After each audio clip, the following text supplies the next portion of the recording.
করেছো? শি করেছো বলতে পারো না? টয়লেট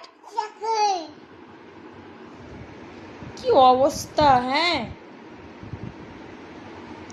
বলতে পারিস না? এখন টয়লেট করে আর হচ্ছে শি কেন করেছো?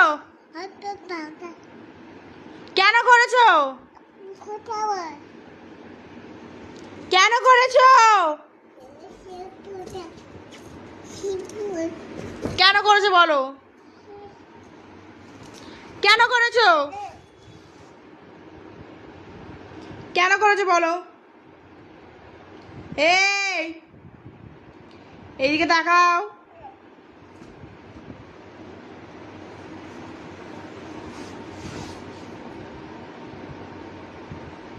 বদমাস কোথাকার।